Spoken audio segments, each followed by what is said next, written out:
My soul is weary of life. I will speak in the anguish of my spirit. Everything is gone. His children, his wealth, his health. A man once blessed beyond measure now sits in ashes, his body covered in painful sores, scraping his skin with broken pottery. His friends accuse him. His wife tells him to curse God and die.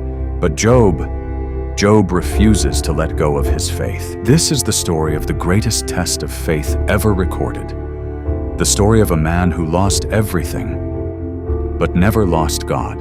In the land of Uz, there lived a man named Job. He was the greatest man in all the East, wealthy beyond measure, with 7,000 sheep, 3,000 camels, and 500 yoke of oxen. But his greatest treasures were his 10 children, 7 sons and 3 daughters. Job was not just rich, he was righteous. He feared God and turned away from evil. Every morning he would offer sacrifices for his children, praying for their protection. Blessed be the name of the Lord. Your mercy is new every morning, and I give you thanks for your faithfulness. But high above the earth, in the courts of heaven, a conversation was taking place that would change Job's life forever. The angels of God came to present themselves before the Lord, and among them came Satan, the accuser. Where have you come from? From roaming throughout the earth, going back and forth on it. Have you considered my servant Job? There is no one on earth like him, blameless and upright, a man who fears God and shuns evil. Does Job fear God for nothing? Have you not put a hedge of protection around him and his household? You have blessed everything he does. But stretch out your hand and strike everything he has, and he will surely curse you to your face. God knew Job's heart. He knew Job's faith was real. And so, a test began. Not because God doubted Job, but to prove that true faith cannot be destroyed. Very well. Everything he has is in your hands. But on the man himself, do not lay a finger. Job had no idea what was coming. It was an ordinary day. His children were feasting together at the oldest brother's house. His flocks grazed peacefully in the fields. Then, suddenly, Master Job! Master Job! The Sabaeans attacked. They carried off your oxen and donkeys. They killed all the servants. I'm the only one who escaped. Job, fire fell from the sky. It burned up the sheep and the servants, all of them. I alone have escaped to tell you. The Chaldeans! They formed 3 raiding parties and swept down on your camels. They carried them off and put the servants to the sword. Only I survived. 3 disasters, 3 messengers, and then the worst news of all. Your sons and daughters, they were feasting at the oldest brother's house when a mighty wind swept in from the desert. It struck the 4 corners of the house. The house collapsed on all of them. They are all dead, my lord, all 10. I alone have escaped. In one day, Job lost everything. His wealth, his livestock, his servants, and all 10 of his beloved children. What would he do? Would he curse God as Satan predicted? Would his faith crumble? Job stood. He tore his robe in grief. He shaved his head, as was the custom. And then he fell to the ground in worship. Naked I came from my mother's womb, and naked I will depart. The Lord gave, and the Lord has taken away. Blessed be the name of the Lord. In all of this, Job did not sin. He did not charge God with wrongdoing. His faith held firm. But Satan was not finished. Once again the angels came before the Lord, and once again Satan appeared among them. Have you considered my servant Job? He still maintains his integrity, even though you incited me against him to ruin him without cause. Skin for skin, a man will give all he has for his own life. But stretch out your hand and strike his flesh and bones, and he will surely curse you to your face. Very well. He is in your hands, but you must spare his life. Satan struck Job with painful sores from the soles of his feet to the crown of his head. Boils, infections, unbearable agony covering every inch of his body. Job, once honored and wealthy, now sat in the garbage heap outside the city, a place of shame and isolation. His appearance was so changed that people who once knew him didn't recognize him. Are you still maintaining your integrity? Curse God and die! You speak as a foolish woman speaks. Shall we accept good from God and not trouble? Still, Job did not sin in what he said, but his suffering had only just begun. When Job's 3 friends heard about all the troubles that had come upon him, they traveled from their homes to comfort him. Their names were Eliphaz, Bildad, and Zophar. When they saw him from a distance, they could hardly recognize him. They began to weep aloud, tore their robes, and sprinkled dust on their heads. For 7 days and 7 nights they sat with him in silence. No one said a word, because they saw how great his suffering was. But when the silence finally broke, the real pain began. May the day of my birth perish. Why did I not die at birth? Why was I not hidden away like a stillborn child? My sighing comes to me instead of food. What I feared has come upon me. I have no peace, no quietness. I have no rest, but only turmoil. Job's heart was breaking. He didn't curse God, but he questioned. He wondered. He hurt. And his friends, instead of comforting him, began to accuse him. Consider now, who, being innocent, has ever perished? Those who plow evil and sow trouble reap it.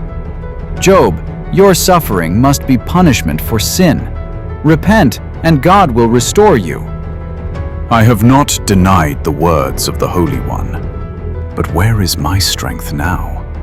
My brothers are as undependable as streams that overflow when darkened by thawing ice. I have not sinned in the way you accuse me.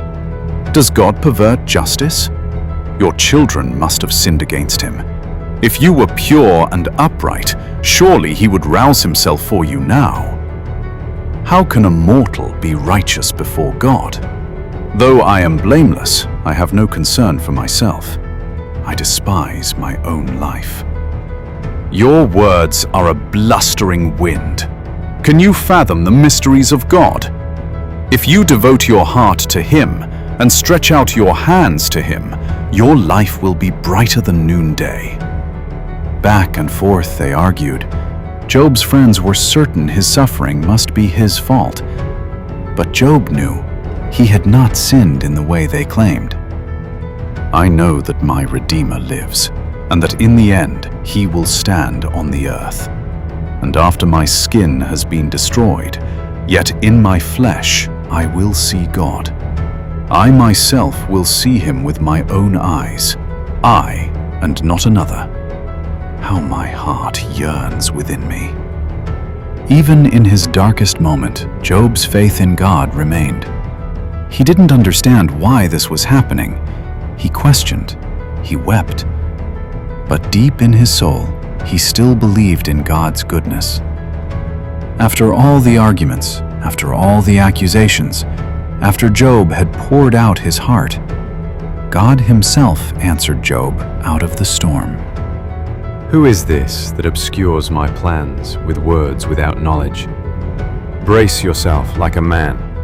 I will question you, and you shall answer me.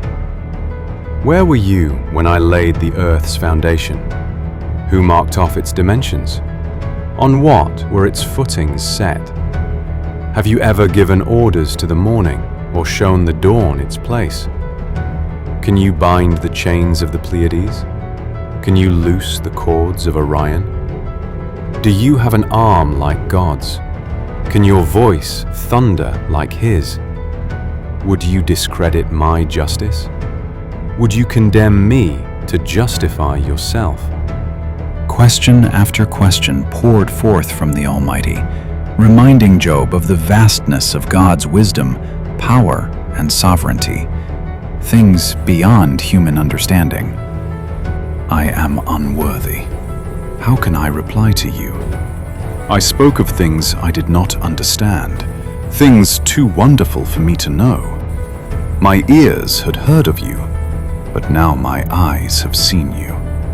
Therefore I despise myself and repent in dust and ashes. Job understood now. God was not on trial. Job's suffering wasn't about punishment. It was about something deeper, something beyond human comprehension. And God was still sovereign, still good, still worthy of trust. I am angry with you and your 2 friends, because you have not spoken the truth about me, as my servant Job has. Now, take 7 bulls and 7 rams, and go to my servant Job, and sacrifice a burnt offering for yourselves. My servant Job will pray for you, and I will accept his prayer. The friends who had accused Job, who had insisted they understood God's ways, they were wrong. Job, who had questioned but never abandoned his faith, had spoken rightly. Job prayed for his friends, and when he did, the Lord restored his fortunes. The Lord gave Job twice as much as he had before. All Job's brothers and sisters and former acquaintances came to his house.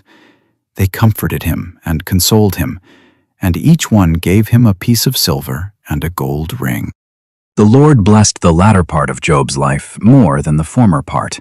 He gave him 14,000 sheep, 6,000 camels, 1,000 yoke of oxen, and 1,000 donkeys. And God gave Job what he had lost most painfully, what had broken his heart beyond all else. Job had 7 more sons and 3 more daughters, and nowhere in all the land were there found women as beautiful as Job's daughters. Their names were Jemimah, Keziah, and Keren-Happuch. Job gave his daughters an inheritance along with their brothers, a sign of honor and love. After this, Job lived 140 years. He saw his children and their children to the 4th generation. And so Job died, an old man and full of years. Job's story teaches us that faith is not a shield against suffering, but a foundation that holds us when everything else falls away. God's ways are higher than our ways, His thoughts higher than our thoughts. And even when we cannot understand why pain comes, we can trust that God is still good, still sovereign, still worthy of our worship. Like Job, we may face trials we don't understand, but we serve a God who sees, who knows, and who works all things together for good. Trust Him, even in the storm, even in the pain. He is faithful. Subscribe for more animated Bible movies.